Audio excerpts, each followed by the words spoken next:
নমস্কার বন্ধুরা, আমি সায়ন আর আপনারা দেখছেন আপনাদের পছন্দের চ্যানেল স্মার্ট গার্ডেন। আজকে আমরা কাগজ ফুল গাছ সম্পর্কে আলোচনা করব। এই যে কাগজ ফুল গাছে ফুলটা ফুটলো, ডালগুলো এখন লম্বা লম্বা আছে, তো সেইটাকে ঠিক করে আমরা গাছটাকে আবার একটা শেপে এনে সেখান থেকে কিন্তু আমরা আবার ফুল নিতে পারবো। সেই জিনিসটাই আজকে দেখাবো।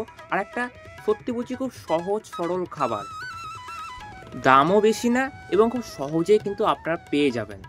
সেই খাবারটাই আমরা আজকে এই গাছে দিয়ে দেখাবো। আরেকটা কথা বলি, এই যে কাগজ ফুল গাছ, এই গাছটা কিন্তু সারা বছর প্রায় ফুল দিয়ে থাকে আর গাছটা কিন্তু খুব তাড়াতাড়ি গ্রোথ হয়।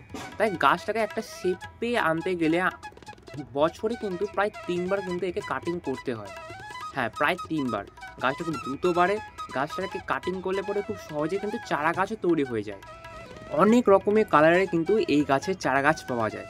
তাই আমি বলবো যারা নেননি অবশ্যই এই গাছটা একবার করে দেখুন।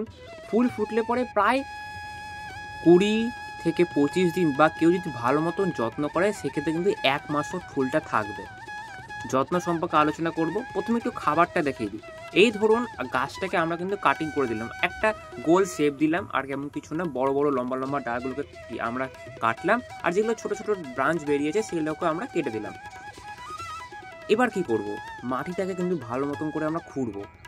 মাটি খোঁড়ার সময় একটা জিনিস মাথায় রাখবেন, গোড়ার দিকে মাটি কিন্তু কখনোই খুঁড়বেন না, সব সময় গাছের যে চারিদিকে মাটিটা আছে সেটাই কিন্তু খুঁড়বেন। ঠিক আছে, এবার একটু খাবারের ব্যাপারটাতে আসি। আমরা এখানে দেবো হচ্ছে ডিএপি। এই ডিএপির মধ্যে গাছের যে সমস্ত পুষ্টিমূল্য দরকার সেই সমস্ত কিছু আছে। আর এই ডিএপি কিন্তু গাছে ফুল ফোটাতে প্রচুর পরিমাণে সাহায্য করে। আমরা এই ডিএপিটা দিব, কিভাবে দেব, কতটা পরিমাণ দেব? দেখুন 20 টাকার প্যাকেট বা অনেকে 1 কেজি এই প্যাকেটে নিতে পারেন। তো আমি 20 টাকার প্যাকেট নিয়েছি, বেশি কিছু না, 8-9টার মতো দানা আমি জাস্ট গাছের গোড়া থেকে দূরে জাস্ট ছড়িয়ে দিয়েছি, ব্যাস, আর কিছু না। আচ্ছা, এটা বলে দিই কত ইঞ্চি টব আছে। এটা একটা 10 ইঞ্চি টব আছে, সেক্ষেত্রে কিন্তু 8-9টার মতো দানা আমি দিয়েছি। যদি 8 ইঞ্চি টবে থাকে সেক্ষেত্রে একটু কমই দিবেন। আপনার 6টা মতন দানা যথেষ্ট, 6টা, আর কিচ্ছু করার দরকার নেই, এটাই দেবো। আর এটা এখন কি দিলাম, এটা হচ্ছে মিশ্র সার দিলাম। আপনারা দিতেও পারেন বা নাও দিতে পারেন। মিশ্র সার বানানোর ভিডিও কিন্তু আমার অলরেডি দেওয়া আছে। এই যে মিশ্র সারটা, এই মিশ্র সারটা কিন্তু সমস্ত গাছে দেওয়া যাবে। মাসে মাত্র 1বার করে দিলেই যথেষ্ট, আর এর সাথে আর কিচ্ছু দেওয়ার দরকার নাই। মিশ্র সারটা অবশ্যই দেখুন খুব খুব পরিমাণে কাজে আসবে।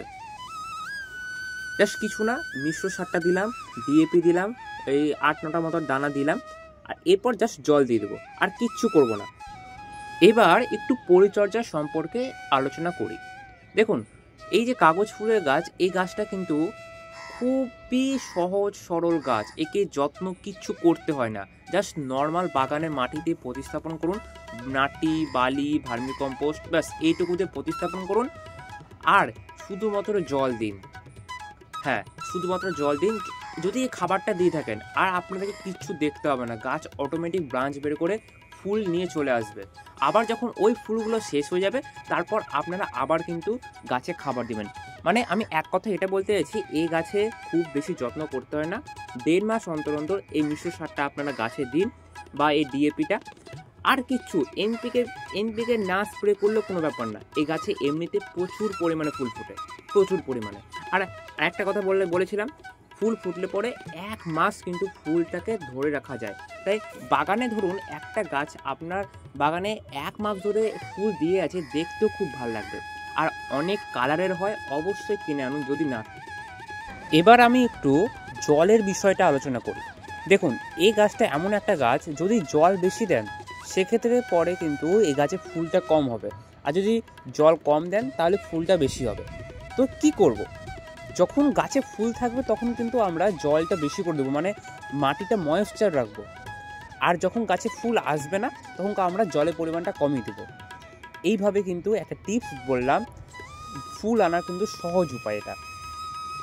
আর এছাড়া খাবার তো আছে, খাবারটা অবশ্যই দিন। আমি 100% রেজাল্ট দিয়ে বলবো যে খাবারটা দেওয়ার পর ফুল গাছে আসবেই আসবে।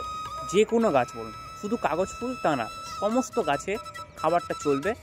আর অবশ্যই ফুল না আসা গাছের দিন, গাছে ফুল অবশ্যই আসবে। ঠিক আছে, আজকের ভিডিওটা এ পর্যন্তই। কীটনাশক সম্পর্কে কিচ্ছু করতে হবে না, এই গাছে পোকামাকড়ের আক্রমণ হয় না তেমন। তবে আর 4-5টা গাছে যখন আপনারা কীটনাশক ব্যবহার করবেন তখন এই গাছও আপনারা দিয়ে দেবেন। ঠিক আছে, সবাই ভালো থাকুন, সুস্থ থাকুন এবং হাসি আনন্দে থাকুন। ধন্যবাদ। আপনার দিনটা ভালো হোক। আর হ্যাঁ, চ্যানেলটা সাবস্ক্রাইব করতে ভুলবেন না।